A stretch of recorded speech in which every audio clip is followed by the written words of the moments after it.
Dans cette vidéo, nous allons continuer sur l'algèbre. Nous allons voir quelques résolutions de problèmes qui utilisent l'algèbre. Alors regardons quelques exercices ici. Ici, ils nous disent un terrain rectangulaire a un périmètre de 196 mètres. La largeur du terrain a 8 mètres de plus que le tiers de sa longueur. Détermine les dimensions de ce terrain. Alors la première chose que je vais faire, c'est souligner les mots importants. Ils me disent un terrain rectangulaire. Les mots importants, ce sont des mots qui peuvent se transformer en quelque chose de mathématique. Là, ils me disent c'est une forme rectangulaire, donc c'est un rectangle, à un périmètre, donc le périmètre est un mot mathématique, de 196 mètres. La largeur du terrain a 8 mètres de plus que le tiers de sa longueur. La question détermine les dimensions de ce terrain. Ils veulent que je trouve la longueur et la largeur. Donc, une fois que j'ai sorti mes infos, ici, premièrement, je vais faire un petit dessin, tout simplement parce qu'il me parle d'un rectangle, donc je vais faire un rectangle. Donc, j'ai un rectangle ici, tout simplement parce que moi, je suis visuel. Donc, comme ça, je trace mes choses, comme ça. Et là, ça c'est la longueur, ça c'est la largeur. Le périmètre P, il est égal à combien? 196 mètres. Donc, 196 mètres. Et maintenant, qu'est-ce que je vais faire? Je vais faire la méthode cerveau. Cerveau, on a dit c'est S, ça veut dire symbole. Et le symbole, c'est quoi? Ce sont les inconnus que je ne connais pas. Ici, il me parle d'un rectangle, il me parle du périmètre. Ben, les inconnus, c'est quoi? C'est la longueur et la largeur. Et d'ailleurs, c'est ce qu'ils veulent que je trouve.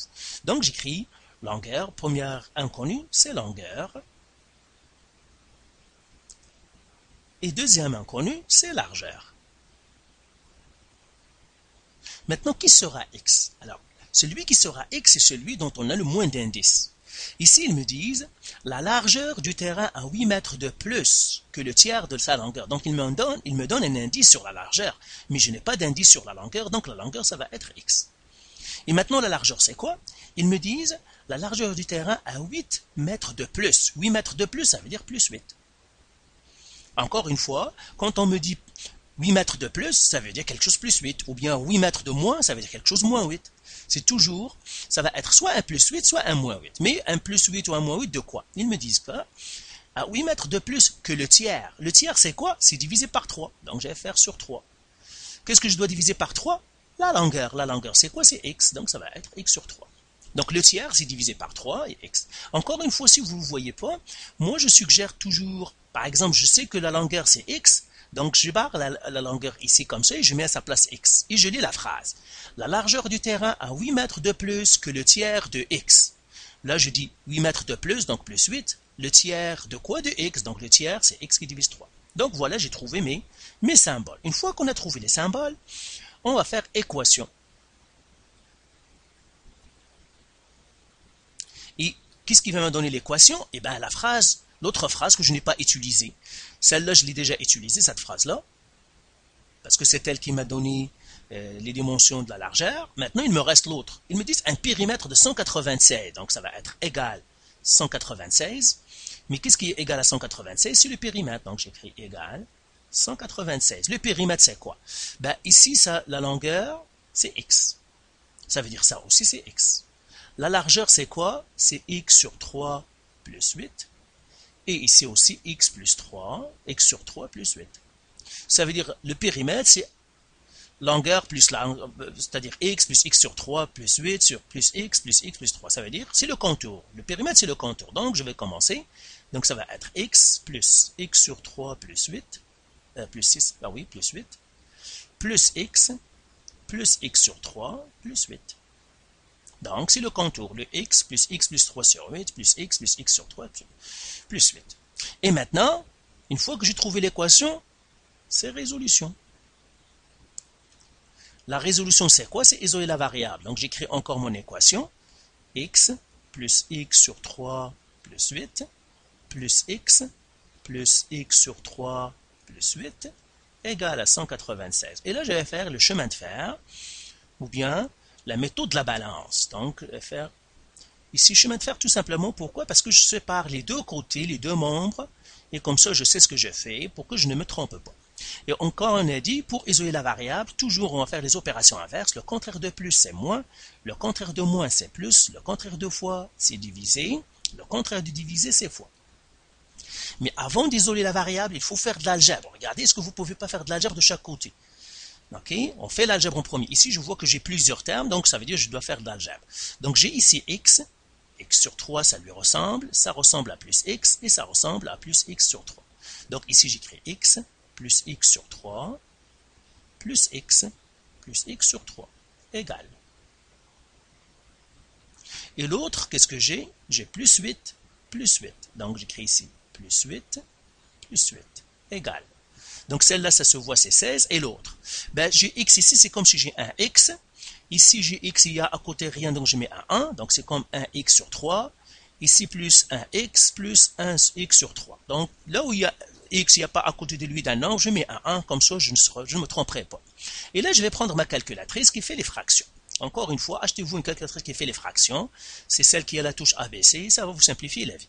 Et là, maintenant, j'aurai comme 1 plus 1x sur 3, c'est 1 sur 3, 1 fraction 3, plus 1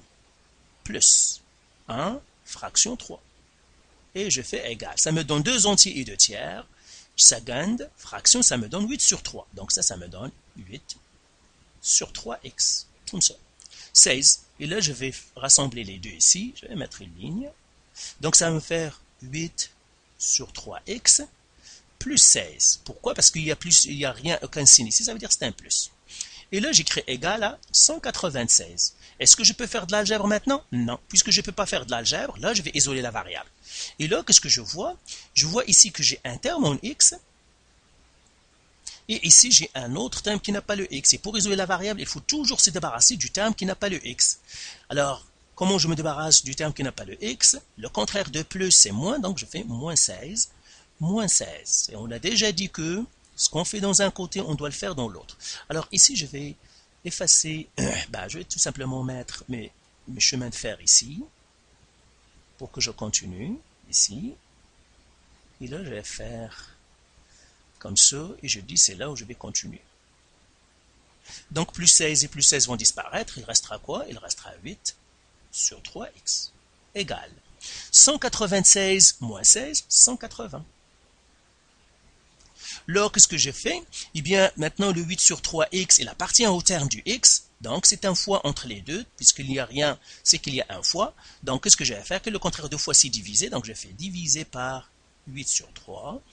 Divisé par 8 sur 3. Donc, 8 sur 3 va disparaître. Il ne me restera que x égale. Et là, je prends encore ma calculatrice. Donc, cette fois-ci, je vais la passer de l'autre côté. Et je fais 180. 180 qui divise 8 fraction 3 qui fait 67 unités, 1/2, ça veut dire c'est 67,5. Donc ça me donne 67,5. Donc le x ici c'est 67,5. Voilà. Donc 67,5, ça veut dire ici le x, la longueur, c'est 67,5. Maintenant la largeur. La largeur c'est x qui divise 3 plus 8, donc ça veut dire 67,5 sur 3 plus 8 qui divise 8. Plus 8. Alors je fais maintenant la calculatrice.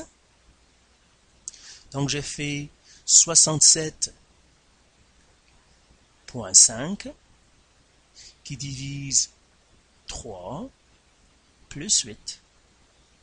Ça me fait 30,5. Donc, c'est 30,5. Donc, ça fait ici égal à 30,5. Donc, ça, ce sont des mètres. Donc, 7 mètres ici et mètres ici. Alors, maintenant, je vais effacer. Moi, je vais effacer ici, mais vous, bien sûr, vous devez laisser vos traces. Moi, tout simplement, je n'ai pas assez d'espace. Et j'écris que quand j'ai isolé la variable, j'ai trouvé que x, elle est égale à 67,5 mètres. Maintenant, une fois qu'on a fait la résolution, il faut faire la vérification.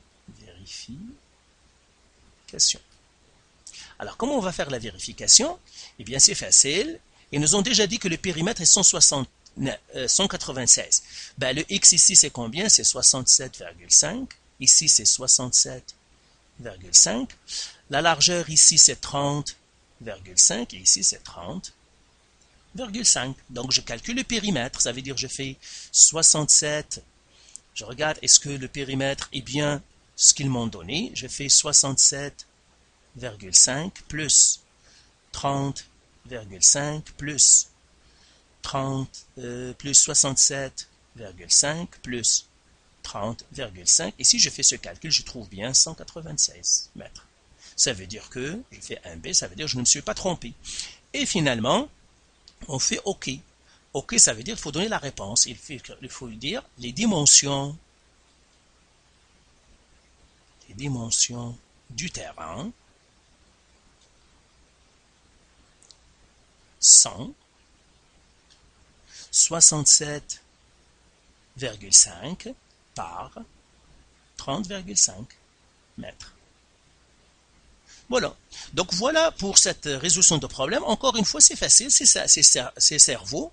Donc S, E, R, V, O, c'est cerveau, comme on vient de le faire. Cerveau. Tout simplement, symbole, équation, résolution, vérification, OK. Ou bien il y a des professeurs qui l'appellent la méthode des 5 étapes. Ça aussi, peut-être que vous l'avez étudié sur différentes manières. Il y a ceux qui l'appellent hiver, mais on a toujours ces 5 étapes-là. Symbole, équation, résolution, vérification, OK. Donc faites les exercices du site de vos manuels et si vous avez encore de la misère ou des questions, vous pouvez nous contacter.